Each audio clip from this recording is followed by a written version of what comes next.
Kirito and Blonde Kirito continue their quest to become epic swordsmen to save Alice from the Axiom Church.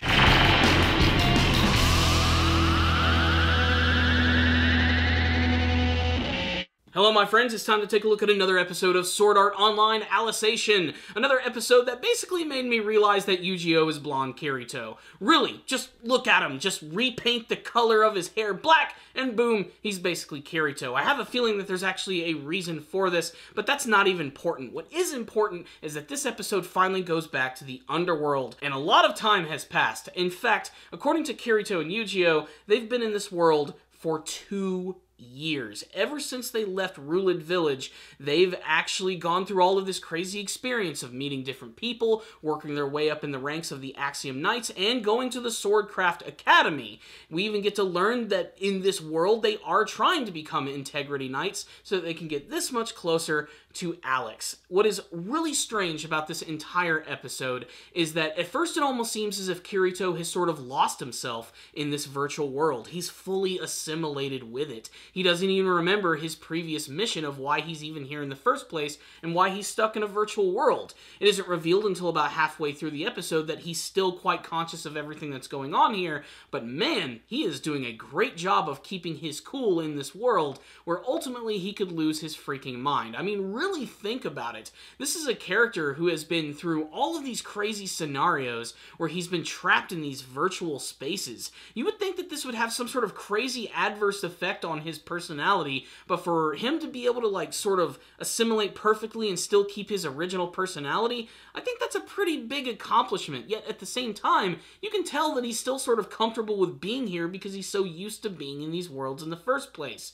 That's probably why he was chosen for all of this in the first place. I mean, they do make it clear that he is here to sort of prep these weird AI into learning how to actually follow orders and kill people in real life, but he himself doesn't quite know that. For him, he's simply just having fun in a fantasy world and honing his sword skills. And what I love most about this episode is how they really do show how, like, they've really raised up in the ranks, with Yu-Gi-Oh! Still continuing to use the Rose Sword, and Kirito getting a brand new one from a swordsmith, which is very reminiscent of the swords that he's used in the past with a black and blue color scheme to it. It looks awesome, it's impressive, and thankfully we don't have to wait long to actually see it in action. Within this world, living at the Swordcraft Academy, he's able to train with all of these other various soldiers who want to become Integrity Knights, and they all have different ranks, and they all work under people with these like different hierarchies. So you have these higher-ups who have these people under them which are known as pages, and Kirito is currently working with this one woman by the name of Liana, and even Liana realizes that Kirito, despite the fact that he's a lower-ranked swordsman, has got some really big hidden potential, and he's clearly holding back. It's as if he's been waiting for this moment where he was finally going to get a sword that was actually working for him to show off what his skills are all about. The reason that they do this is because they build up the introduction of this new character who goes by the name of Volo Levantine, this guy who looks like he's basically kind of your run-of-the-mill stereotypical anime asshole, super high on himself. He's the guy who looks down on everyone, and he actually ends up challenging Kirito to a big sword fight at the end of the episode, all because he got a little bit of dirt on his frickin' shirt. What's going to make this battle so satisfying is that Kirito, without a shadow of a doubt, is going to absolutely rock this guy's world. But it's going to be such an amazing scene that they're actually going to save it for the next episode,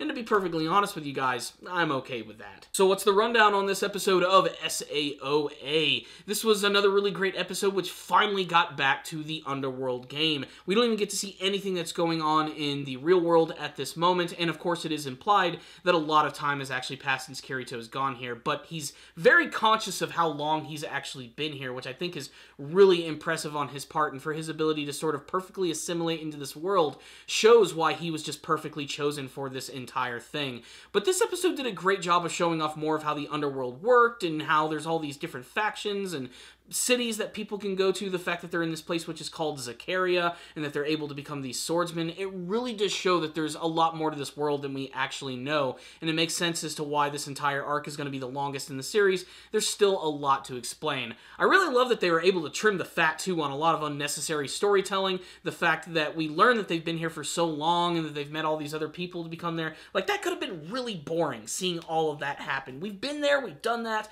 don't want to see it. Let's skip ahead to the stuff stuff that actually matters. And that's what I love about this season, is that they're actually able to pull that off. If they transition back to the real world, they can show a conversation, and for all we know, a couple of weeks, a couple of months have actually passed in the games. We can get immediately right to the juicy best parts of the series. That's what made this episode so awesome, if a little jarring at times.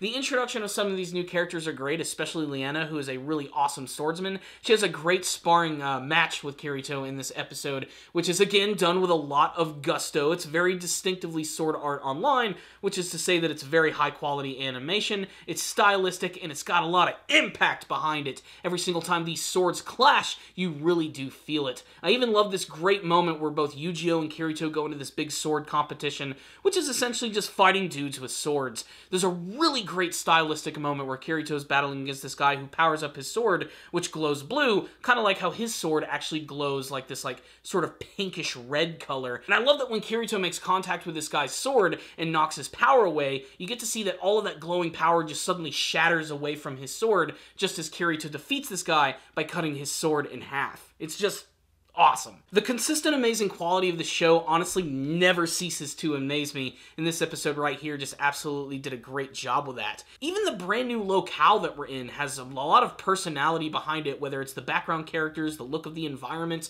or even the new characters like Leanna and Volo. These guys are really awesome. Volo in particular is a character who I can't wait to see get his comeuppance. I mean, he's the type of character that's made to be hated, so I can't wait to see how Kirito's going to make him look like a fool in the next episode.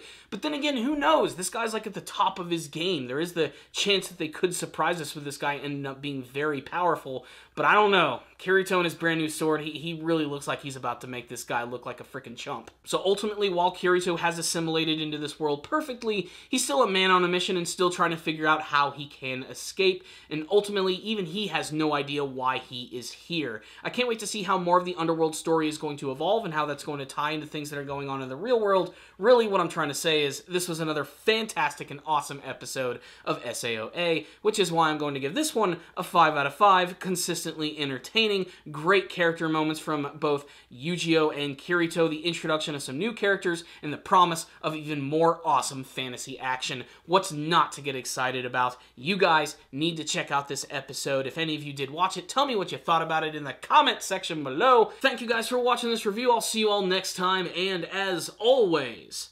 stay down there, baby.